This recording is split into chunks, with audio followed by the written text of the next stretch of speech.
ever wondered how unfaithful wives were treated centuries ago? Could you survive the brutal justice of medieval times? Number 9. Imagine walking through town with everyone knowing your most intimate secret. For adulterous women in the Middle Ages, this nightmare was reality. Public humiliation served as both punishment and deterrent in medieval communities obsessed with moral purity and social order. Women caught in extramarital affairs often faced the dreaded walk of shame. Stripped partially or completely naked, these unfortunate souls were forced to parade through town while onlookers jeered, threw rotten food, and hurled insults. In many European towns, unfaithful wives were dressed in special shame garments or had their heads shaved before their humiliating journey. In some regions, accused women wore the scold's bridle, a metal cage fitted over the head with a spike or plate that pressed down on the tongue. This painful device prevented speech while announcing their shame to the entire community. The physical discomfort paired with public exposure created a devastating psychological punishment. Town criers sometimes announced the woman's crime at market squares and public gatherings, ensuring her reputation was thoroughly destroyed. Songs and ballads might be composed about particularly scandalous affairs, immortalizing the shame for generations. In parts of Germany and France, adulterous couples were forced to run a gauntlet of shame, where townspeople lined up to strike them with sticks or whips as they passed. The psychological scars from such public humiliation often lasted far longer than any physical wounds. Number 8. Banishment. Where do you go when your entire community rejects you? Banishment might sound less severe than physical torture, but in the Middle Ages, it often amounted to a delayed death sentence. Women convicted of adultery frequently faced expulsion from their communities. In a world where survival depended on family and social connections, banishment effectively cut a woman off from all support systems. Cast out with nothing but the clothes on their backs, these women entered a dangerous world with few legitimate opportunities for survival. Banished women couldn't simply start fresh in another town. Medieval communities were suspicious of strangers, especially unaccompanied women. Without a respectable family connection or marriage, finding housing or employment proved nearly impossible. Many banished women turned to begging or prostitution simply to survive. The punishment often included ritual elements that marked the woman as an outcast. In some regions, a bell was rung as the woman was escorted to the town boundaries. Others had their faces marked or clothing modified to identify them as moral transgressors. Some communities enforced temporary banishment, allowing women to return after a specified period. However, even when permitted to return, these women rarely regained their former social standing. They lived as permanent outsiders, tolerated but never truly accepted. The psychological impact of banishment was profound. Medieval people deeply feared isolation from their communities. Being cast out meant not just physical hardship, but spiritual peril, as banished individuals were often denied religious services and feared dying without proper last rites. Number 7. Imprisonment. Could you survive years in a medieval prison? For adulterous women, imprisonment meant enduring conditions so horrific they challenge modern imagination. Unlike today's correctional facilities with their regulated conditions, medieval prisons were dungeons, towers, or cells attached to castles and town halls. These spaces lacked basic sanitation, adequate food, or protection from extreme temperatures. Women imprisoned for adultery often found themselves chained to walls or floors, severely restricting movement. In many cases, Prisoners depended entirely on family members to provide food. For adulterous women whose families had disowned them, this meant slow starvation. Prison guards might offer food in exchange for sexual favors, creating a cycle of ongoing abuse and exploitation. Disease spread rapidly in these unsanitary conditions. Rats, lice, and other vermin inhabited the spaces alongside prisoners. Without medical care, even minor illnesses could prove fatal. Many women died from diseases like dysentery, typhus, and tuberculosis long before completing their sentences. Some religious institutions maintained their own prisons for fallen women. Convents occasionally housed special cells for adulterous noblewomen, allowing families to remove the shame from public view while ensuring harsh punishment. These women lived in isolation, permitted only prayer and penitence for years or decades. Records from medieval England and France describe women imprisoned for adultery being kept in little ease cells, spaces so small the prisoner could neither stand fully upright nor lie down completely. This torture through confinement could last months or even years. In the Byzantine Empire, dedicated facilities called gynaeconites held women convicted of sexual transgressions. These institutions combined elements of prisons and convents, focusing on harsh discipline and forced religious devotion as a means of purifying moral corruption. Number 6. Mutilation. How would it feel to carry visible proof of your transgression forever? For many adulterous women, physical mutilation ensured their shame could never be hidden. Facial disfigurement served as both punishment and permanent warning to others. Common practices included cutting or slitting the nose, lips, or ears. These mutilations made the woman's crime visible to anyone she encountered, effectively destroying any chance at reintegration into society. In parts of medieval France and Germany, adulterous women had their eyes removed.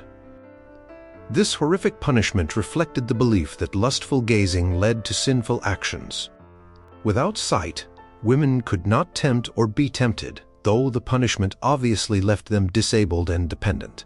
Some regions practice branding, hot irons, seared symbols or letters, commonly A for adultery, onto the woman's face, hands, or chest. These permanent marks identified the bearer as morally corrupt and socially untouchable. Genital mutilation, while less common, occurred in some areas with particularly harsh moral codes. These procedures aimed not just to punish, but to prevent future sexual misconduct by making intercourse painful or impossible. In Scandinavian regions, cutting a woman's hair served as a milder form of mutilation. While hair would eventually regrow, the immediate shame and visual marking achieved the desired punitive effect in the short term. This practice evolved from earlier Viking customs, where cutting a woman's hair signified the removal of her honor. Legal codes in medieval Spain prescribed tongue removal for women who used seductive speech to initiate affairs.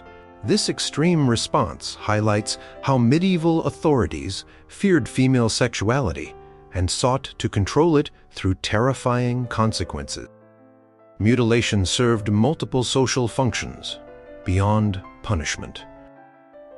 It warned other women of the consequences of sexual transgression, permanently marked the criminal for easy identification, and often rendered the woman undesirable for future relationships, effectively removing her from the marriage market. Number 5. Forced religious confinement. What happens when punishment becomes eternal? For many adulterous noblewomen, the answer was forced confinement in religious institutions for the remainder of their lives. When scandal threatened noble families, convenient solutions were needed to remove the source of shame. Convents provided the perfect answer. Behind high walls and strict vows, adulterous women could be forgotten by society while supposedly atoning for their sins. Unlike women who chose religious life, these penitents entered convents as prisoners. They experienced harsh regimens, specifically designed for moral correction. Their days consisted of endless prayer, physical labor, fasting, and sometimes self-flagellation to purify their sinful bodies. Many were confined to isolated cells called angerholds, small stone rooms often attached to churches where women were literally walled in. These chambers typically had a small window for receiving food and another opening to hear Mass, but no means of exit. Women might spend decades in these tiny spaces, living essentially as religious prisoners. In these forced confinements, women surrendered all personal autonomy. Their hair was cut, personal belongings removed, and secular clothing replaced with religious habits. Daily schedules were dictated entirely by religious authorities, with specific prayers for atoning carnal sins. Some religious houses maintained special sections for noble women sent there as punishment. These areas featured harsher conditions than those experienced by willing nuns, including restricted food, hard labor, and regular physical penance. What made this punishment particularly severe was its permanence. While other penalties eventually ended, religious confinement lasted until death. Women forced into convents had no legal recourse to leave and no hope of returning to normal life regardless of their repentance or good behavior. Historical records from medieval France and Spain document numerous cases where adulterous wives coincidentally felt a sudden calling to religious life shortly after their affairs were discovered. Behind these convenient spiritual awakenings lay family pressure and threats of more public punishments if they refused to disappear quietly behind convent walls. Number 4. Matrimonial torture. How would it feel if your spouse became your torturer? For many adulterous women, their husbands transformed from partners to punishers, with full legal backing. Medieval law in many regions granted husbands significant authority over disciplining their wives. When adultery was discovered, this authority extended to shocking forms of corrective violence. These punishments occurred within the home, creating private hells that neighbors and authorities willingly ignored. One common practice was the ducking stool, maintained in private households. Adulterous wives were repeatedly submerged in water, often to near drowning, to cool their passions. This torture could continue for weeks as part of domestic discipline. Some husbands used specially designed restraints to confine unfaithful wives within their homes. Metal devices, similar to chastity belts, restricted movement, and prevented further sexual activity. Women might be kept in these painful restraints for months or years, depending on their husband's judgment. Food deprivation served as another domestic punishment. Husbands controlled all household resources, allowing them to restrict meals to bread and water or enforce extended fasting as penance for infidelity. This slow starvation weakened women physically while emphasizing their complete dependence. Physical beatings received particular social sanction when adultery was involved. While some medieval communities limited how severely a man could beat his wife under normal circumstances, these restrictions often vanished for adulterous women. Husbands could inflict serious injuries with full community approval. Perhaps most psychologically devastating was forced cohabitation after public shame. Women who had been publicly humiliated for adultery still had to return to their husband's home and authority. This created situations where daily life became a continuous punishment, as women faced constant reminders of their diminished status and loss of respect.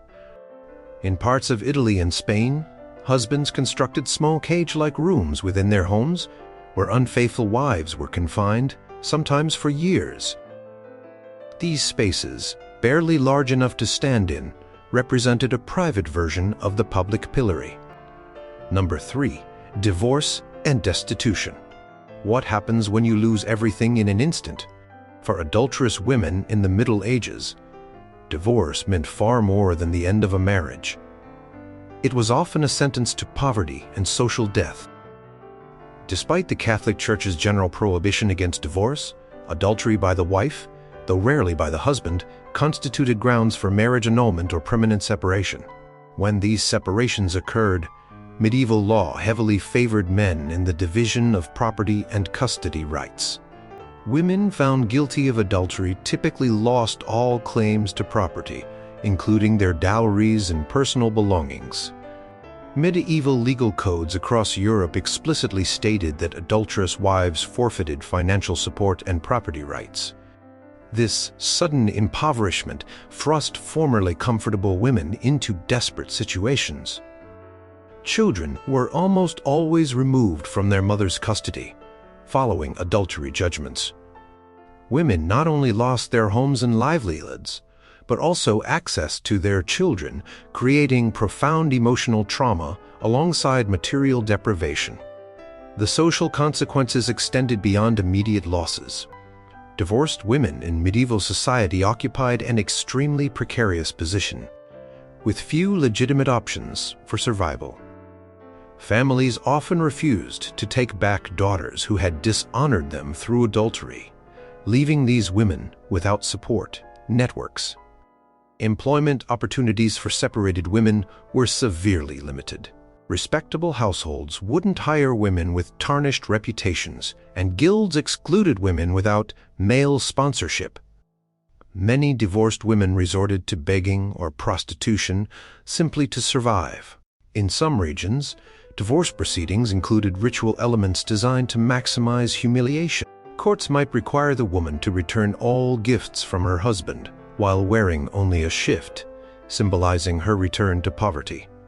Others demanded public confessions of sexual misconduct before granting separation. The economic vulnerability created by divorce as punishment made women susceptible to exploitation. Records from medieval towns document cases where divorced women became targets for further abuse, with limited legal recourse due to their compromised social standing. Perhaps most significantly, the destitution followed women for life. Unlike men who could remarry and establish new households, women divorced for adultery faced severely restricted remarriage prospects. Their poverty became a lifelong condition, serving as a visible warning to other wives contemplating infidelity. Number 2. Execution by drowning. Could water be an instrument of justice? Across medieval Europe, rivers and lakes became execution sites for women who betrayed their marriage vows. Drowning emerged as a particularly common method of executing adulterous women, especially in Germanic regions and parts of France. This method carried symbolic significance. Water was believed to purify sin, while the manner of death mirrored the submersion of virtue that occurred during adultery. The procedure typically involved binding the woman's hands and feet before throwing her into deep water from bridges, boats, or specially constructed platforms. In some regions, she would be placed in a sack weighted with stones to ensure she couldn't surface. The public gathered to witness these executions, creating carnival-like atmospheres around these grim spectacles. Some communities used the infamous docking stool, not just for temporary punishment, but as an execution device. The accused would be repeatedly submerged until death occurred, with each submersion accompanied by demands for confession or repentance. This drawn-out process could last for hours. Winter executions added particular cruelty. Records from medieval Germany describe adulterous women being pushed under ice-covered rivers through holes cut specifically for the purpose. The extreme cold hastened death, while adding another layer of suffering to the punishment. Unlike witchcraft accusations, which sometimes allowed for survival as proof of innocence if a woman floated during drowning tests, adultery drownings were designed to ensure death. There was no test of guilt. The sentence itself was final and irreversible. In coastal regions, tidal drownings provided a particularly horrific variation. Women would be chained to posts or rocks at low tide and left for the rising waters to slowly cover them. This method prolonged suffering and allowed for extended public viewing of the punishment. Religious authorities often participated in drowning executions, offering final rites or opportunities for confession before death. This ecclesiastical presence reinforced the idea that the punishment served both earthly and divine justice. What made drowning particularly favored for female adulterers was its preservation of modesty. Unlike burning or other methods that might expose the body, drowning allowed women to remain clothed and relatively intact, maintaining a veneer of propriety even in execution. Number 1. Death by fire. What could be more terrifying than facing flames as punishment for passion? For many adulterous women in the Middle Ages, fire served as the ultimate penalty for their transgression. Burning represented the most extreme punishment reserved for women who violated sexual norms. This method carried powerful symbolic meaning. The fire that consumed the body mirrored the illicit passion that had consumed virtue. Religious authorities particularly favored this connection, seeing earthly flames as precursors to hellfire. The process created maximum public impact. Executions by burning typically occurred in town squares or marketplaces to ensure large audiences. These events served as powerful warnings about the consequences of moral transgression while reinforcing community standards through shared witnessing of punishment. Methods varied across regions. In some areas, women were tied to stakes and surrounded by wood and combustible materials. Others used specially constructed platforms that allowed the condemned to be suspended above the flames, prolonging suffering. Some particularly cruel executions used green wood to create slow-burning fires that produced maximum smoke and extended the dying process. Class distinctions sometimes affected execution methods. Noble women convicted of adultery might receive the mercy of strangulation before burning, while commoners endured the full horror of death by fire. This differential treatment reinforced social hierarchies even in death. Burning carried particular terror because of widespread belief in its connection to eternal punishment. Medieval religious teaching emphasized that the pain of earthly fire was nothing compared to the eternal flames awaiting sinners. This created a devastating psychological dimension to the punishment. Women faced not just physical agony, but the terrifying prospect that their suffering was just beginning. Public participation added another dimension of horror.